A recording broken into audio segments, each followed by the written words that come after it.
Ravi de vous retrouver pour une nouvelle émission de marché. Soyez toutes et tous les bienvenus. Aujourd'hui, on va se parler du Nasdaq. En analyse technique, je vous partage bien évidemment mes plans. On va rapidement faire une passe sur l'actualité des marchés financiers. Alors, je vais vous noter un petit peu tout ce que j'ai pu trouver en parcourant les différents sites de la bourse et de l'actualité des marchés financiers par rapport notamment à l'investiture de Donald Trump. Donc, premier point, coup de tonnerre du côté de l'énergie puisqu'on a tout simplement Donald Trump qui, dès son retour, a souhaité déclarer une urgence énergétique nationale. Qu'est-ce qu'il faut entendre par là? Accélération des forages pétroliers et gaziers d'ailleurs, levée des restrictions environnementales et sortie des États-Unis de l'accord de Paris. Donc c'est clairement un virage à 180 degrés par rapport à ce que Joe Biden avait fait. Le seul objectif de Donald Trump là-dessus, c'est de redonner la domination énergétique aux États-Unis. Donc ça, c'est le premier point. Ça peut bien évidemment tendre un petit peu le marché du pétrole parce que qui dit confort plus, peut dire aussi qu'il y a plus d'offres et donc les prix peuvent avoir un impact. Premier point. Deuxième point, Trump a relancé la guerre commerciale. Je ne sais pas si vous avez vu la news, on a les taxes douanières, il souhaite mettre en tout cas en place une taxe douanière de 25% sur les importations canadiennes et mexicaines. Autant vous dire que si l'USD-CAD avait un petit peu corrigé à la baisse, voire assez fortement d'ailleurs en début de journée, même si Wall Street était fermé, ça a réexplosé à la hausse parce que forcément, qui dit droit de douane plus important, dit un billet vert qui se renforce et donc un dollar canadien aussi qui a moins d'intérêt, bien évidemment. Donc on a eu ça, on a concernant la séance asiatique, je lisais dans cet article de Zone Bourse, un marché qui a été plutôt euphorique, notamment du côté de Tokyo, puis après ça a été un peu la panique, notamment ensuite aux annonces de Donald Trump avec tout ce qui est autour des douanes. Paris, on verra un petit peu comment ça réagit ce matin, ça a plutôt bien fini hier avec plus 0,3%, donc dans la continuité de sa dynamique haussière de ces derniers jours, et on verra ce qu'il en est exactement de Wall Street, puisque je vous le rappelle, hier c'était fermé pour cause de Martin Luther King Day.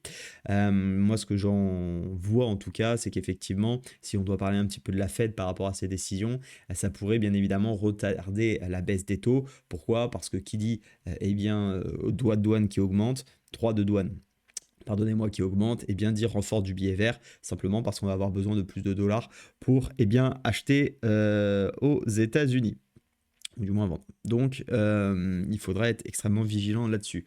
Dernier point, et j'en ferai sûrement un short, il y a bien évidemment, vous l'avez vu, l'actualité sur les crypto-monnaies. Alors, c'est pas directement lié à son investiture, parce qu'il n'en a pas trop parlé des cryptos lors de son investiture. En tout cas, j'ai pas trouvé énormément d'informations là-dessus. En revanche, je suis pas si sûr que tout ce que tout le monde dit, comme quoi c'est une bonne nouvelle qui est Donald Trump, méfiance. Méfiance, je vous dirai pourquoi, à mon sens, c'est pas forcément une bonne nouvelle. Le manque de régulation, c'est pas forcément toujours bon. La régulation reste importante pour qu'un marché existe, à mon sens.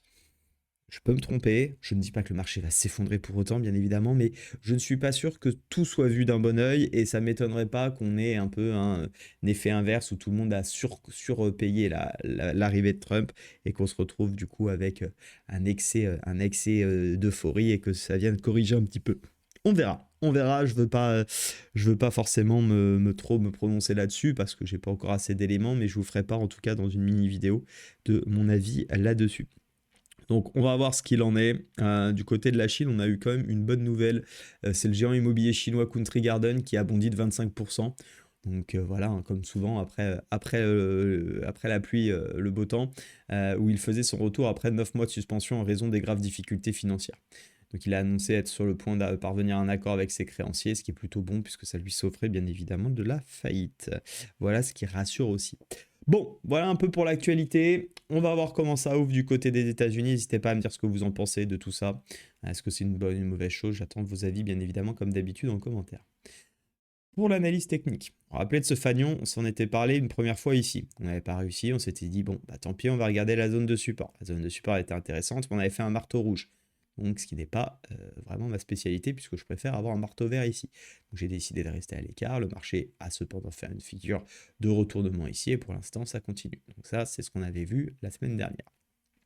Maintenant, ce qu'on observe ici, quand on continue, c'est que notre fanion est officiellement cassé. On verra un petit peu comment ça ouvre cet après-midi.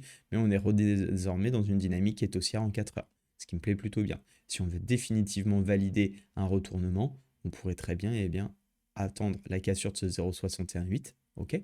Cassure du 0,618, cassure du dernier point haut, retournement en daily, on refait un point haut qui est plus haut que le précédent, si vraiment on regarde ce tout petit mouvement, et ça nous permet de reprendre des trades à l'achat. peut d'ores et déjà être à l'achat. Ma seule problématique, c'est qu'on a quand même un obstacle et on voit bien, c'est pile poil le niveau qui a bloqué. Certes, hier, les marchés étaient fermés, mais c'est le niveau qu'on est venu chercher et sur lequel on bloque. Donc moi, je recherche des achats si et seulement si on casse ce niveau désormais. Bien évidemment, on peut déjà être dedans si on a pris le swing avec la cassure du fanion. Pour ma part, je ne suis pas un grand fan de travailler ici directement les cassures de structure. Je m'appuie sur les figures chartistes pour créer des plans. C'est ce qu'on apprend dans ma formation et dans ma méthode. Mais ce n'est pas directement la figure qu'on va travailler parce qu'elle ne nous offre pas forcément les meilleurs ratios. En revanche, elle est un excellent appui, pardonnez-moi, pour aller chercher les bons objectifs. D'ailleurs, l'objectif du fanion, je l'ai trouvé ici à 23 300, 23 200. Bien évidemment, c'est toujours une zone de prix qu'on vise.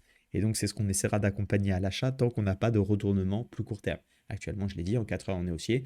Là, ça peut très bien échouer. Il faudra être extrêmement vigilant parce que bien évidemment, ça peut chuter. C'est pas parce qu'on a un fanion que ça y est, ça monte. C'est pas parce qu'on a une reprise dynamique haussière très court terme sur le 4 heures que ça y est, on est sauvé d'une potentielle baisse.